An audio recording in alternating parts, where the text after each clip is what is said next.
بسم الله والصلاة والسلام على رسول الله. أعوذ بالله من الشيطان الرجيم. بسم الله الرحمن الرحيم. يا أهل الكتاب لم تحاجون في إبراهيم وما أنزلت التوراة والإنجيل إلا من بعده أفلا تعقلون. ها أنتم هؤلاء حاججتم فيما لكم به علم فلم تحاجون فيما ليس لكم به علم والله يعلم وأنتم لا تعلمون. ما كان إبراهيم يهوديا ولا نصرانيا ولكن كان حنيفا مسلما وما كان من المشركين. گزشتہ آیتوں میں اللہ رب العالمین نے اہل کتاب کو اللہ رب العالمین کی توحید کی طرف دعوت دی اور شرک سے بچنے اور اللہ کے علاوہ کسی اور کو حلال و حرام کا اختیار نہ دینے کی طرف ان لوگوں کو بلایا. پھر اللہ نے کہا کہ اہل کتاب تم ابراہیم علیہ السلام کے تعلق سے آپس میں کیوں جھگڑ رہے ہو حالانکہ توریت اور انجیل تو ان کے بعد نازل ہوئی ہے. افلا تعقلون، کیا تم کو اس بات کی سمجھ نہیں ہے؟ دراصل یہودی اور عیسائی یہ دونوں ہی حضرت ابراہیم علیہ السلام کے تعلق سے آپس میں اختلاف کرتے تھے، جھگڑتے تھے. یہودی کہتے تھے کہ حضرت ابراہیم علیہ السلام یہودی مذہب پر قائم تھے اور عیسائی کہتے تھے کہ حضرت عیسیٰ علیہ السلام عیسائی تھے.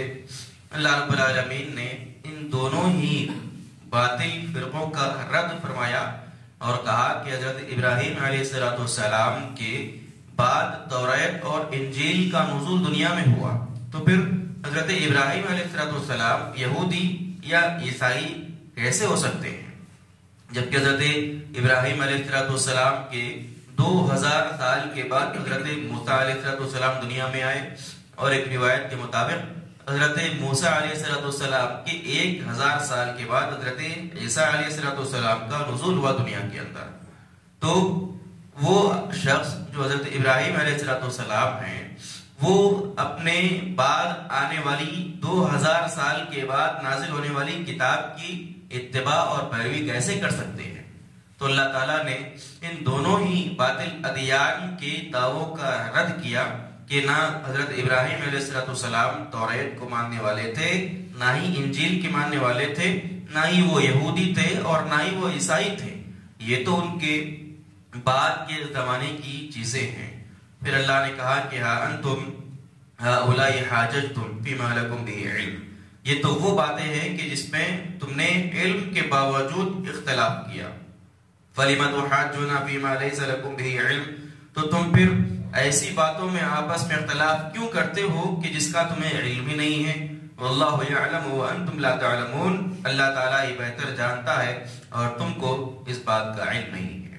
اللہ رب العالمین نے یہودیوں کو، عیسائیوں کو ان کے کرتوتوں پر سرزنش کی اور کہا کہ تم لوگ جو چیزیں تم پر نازل ہوئی ہیں اسی میں تم اختلاف کر بیٹھے ہو. یعنی توریت کے اندر یہودی اختلاف کر بیٹھے اور انجیل کے اندر عیسائی خود اختلاف کر بیٹھے، حالانکہ توریت اور انجیل کے اندر اللہ کے کھلے احکام تم کو بتائے گئے تھے. تو جس بات کا تم کو علم دیا گیا تھا اس علم کے اندر ہی تم اختلاف کر بیٹھے ہو.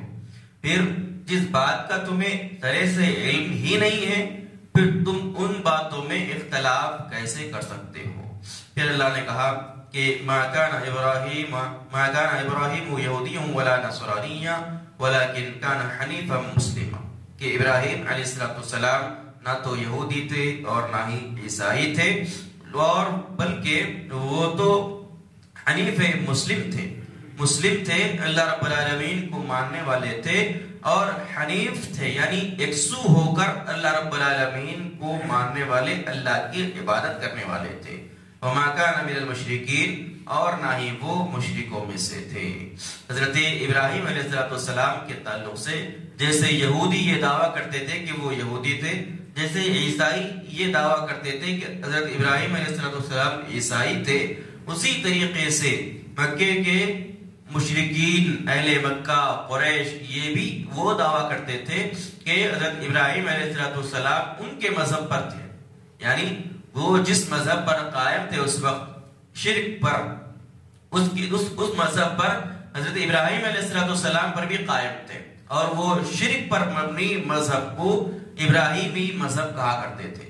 اللہ تعالیٰ نے ان تینوں فرقوں کی اس کے اندر تردید کر دی اور کہا کہ نہ ابراہیم علیہ السلام یہودی تھے، نہ عیسائی تھے، اور نہ ہی مشرک تھے، تو پھر کیا تھے؟